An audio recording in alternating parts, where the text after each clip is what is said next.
Hi everybody, welcome to Boxing Time. On this channel you will learn a lot of news from the world of boxing. So here we go.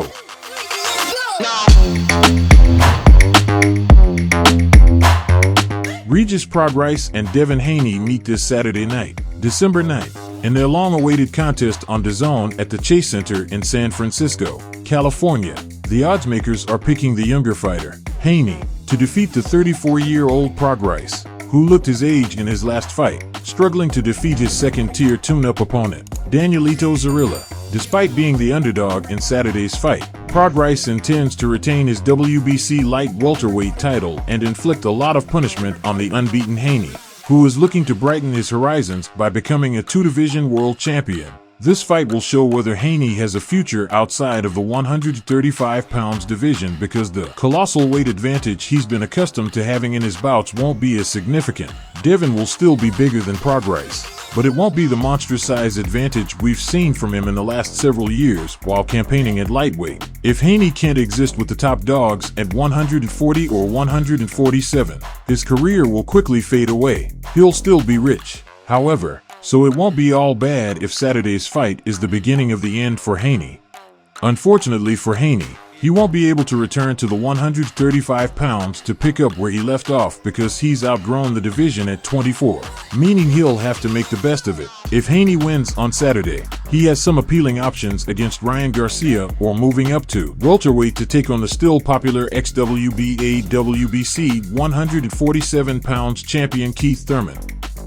For Prograis to fulfill his tough talk of knocking out Haney, he's going to need to really put it on him because he's a fighter who has proven repeatedly that he's capable of recovering when hurt. Prograis will need to be ready to fight through a lot of clinches for him to have a shot at knocking out Haney, given his habit of holding frequently when he's been buzzed by an opponent. In Haney's fight with Jorge Linares, he held repeatedly in the championship rounds and escaped that fight without getting knocked out after he was hurt in the 8th.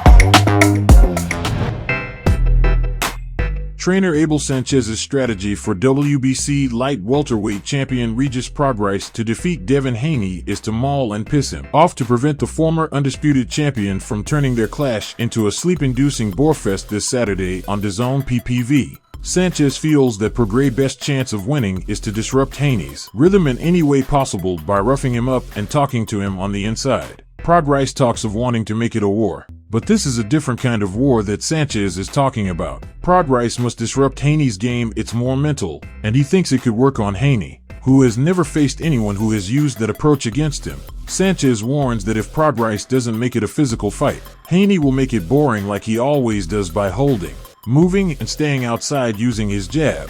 The famous trainer sees Haney as one of the many who can't sell his product because of his boring fighting style. He puts Shakur Stevenson and Dmitry Bivol in the same boat as being unable to sell because of their style. Regis is a good fighter. Regis is going to give him some troubles, but Devin is just more of a talent. It won't be an exciting fight. It'll be a win for Devin Haney. It may be a decision win, but it'll be a win. I'd say 16-12, 17-13. He'll coast to it just because of his talent. He's not going to take any chances. Haney isn't going to want to fight Prograis game because he's under-equipped to beat him at what he does best. Devin has no power, and that's not going to change now that he's fighting at 140. It's only 5 lbs, and it's not enough weight to make much of a difference in the power department. Prograis will try to make it a fight. Yeah, I know he will. Right, Prograis, but the other kid is just going to hold and do the things that he does so well. I mean, he's an exceptional talent. Just he's a Bivol. Nobody wants to watch him. You have to sell the product. David sold the product the other night. David sold the product. Charlo kind of sold the product too. Terence Crawford sold the product. Haney is a Mayweather type of fighter, and his popularity stems from ultra-hardcore boxing creating interest by talking up his fights, creating a total wave that gathers in casuals who aren't familiar with his fights. They end up watching Haney and are often bored and disappointed, wondering what the fuss was all about. It was the same thing we saw with Mayweather. His fights were always terribly boring. But the ultra-hardcore fans who enjoyed watching his fencing style would talk up a storm on social media and rope in clueless casuals, and they'd end up watching him. Afterward, they'd be furious, feeling stupid ripped off, and would vow never to watch another Mayweather fight for as long as they lived. They went out and did what they had to do to convincingly win. Matias sold the product. Jose Benavidez Jr. sold the product, kind of. He went out and tried to do what he needed to do against a better, bigger guy, but he tried to sell the product. Haney doesn't sell the product to me. Shakur did not sell the product in his last fight. I don't care what kind of excuses you want to give me. Gervonta Davis sold the product. It's not new that Shakur Stevenson made it a boring fight against De Los Santos because the Newark, New Jersey native has always been a boring fighter since his amateur days. Top Rank likely signed him, thinking they'd get the same Mayweather effect, whereas hardcore fans who liked that style would get casuals interested. History would repeat itself. But obviously, fighters like that are ultimately bad for the sport. The casuals they turn away will likely never watch another boxing match after seeing Shakur fight. There are a handful of entertaining fighters in the 140 pounds division, and unfortunately, Haney isn't one of them. Entertaining 140 pounders, Subriel Matias, Shojahan Ergashev, Regis Prograis, and Liam Paro. The boring ones, besides Haney, would be Richardson Hitchens, Ryan Garcia, and Sandor Martin.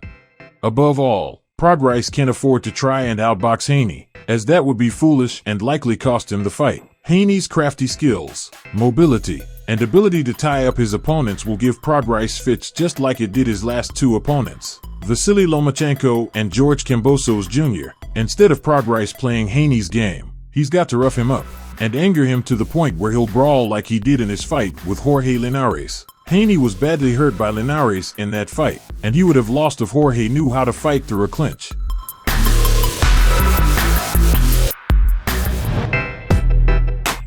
Robeisy Ramirez will be making his second defense of his WBO featherweight title this Saturday, December 9th, on ESPN against unbeaten challenger Rafael Espinoza at the Charles F. Dodge City Center in Pembroke Pines, Florida. The two-time Cuban Olympic gold medalist will be giving away a lot of height and reach against the 6'1" Espinoza, so it should be interesting to see how he deals with his size disadvantage against the Mexican fighter. Not much is known about the 29-year-old Espinoza, as he's a fringe contender at number 11 WBO and has been toiling away in obscurity in Mexico, fighting weak opposition. In that respect, he's another Oscar Duarte type of fighter with a built-up resume, filled with opposition with poor records. In the chief support bout, unbeaten junior middleweight contender Xander Zayas faces Jorge Forti in a 10-round contest. Next year, we could see Robeisy defending his WBO 126 pounds title against Naoya monster Inoue in a massive fight if the Japanese star successfully defeats Marlon Tapales on December 26th in their super bantamweight undisputed championship. If Robeisy can defeat the highly ranked pound-for-pound star Naoya, it would be a major victory for him. Inoue is seen as unbeatable by many boxing fans, but there's going to come a time when he's going to hit his ceiling for what he's capable of doing. If Inoue is able to defeat Robeisy, he's got an excellent chance of capturing the other three titles in the 126 pounds division to become the undisputed champion. What could be a problem for Inoue is if he chooses to go up to 130 and take on the hulking WBO champion Emmanuel Navarrete, who has the height and arm length of a middleweight. The size of Navarrete could prove to be a barrier to Inoue going past the 126 pounds division if he's able to defeat the top dog, Robeisy, which is a big if. Robeisy has fought twice this year, defeating Satoshi Shimizu and Isaac Dogbo. He's won his last 13 fights as a pro since losing his debut by an upset 4-round split decision to Adan Gonzalez in August 2019. Robeisy avenged the loss with a one-sided 6-round unanimous decision in 2020.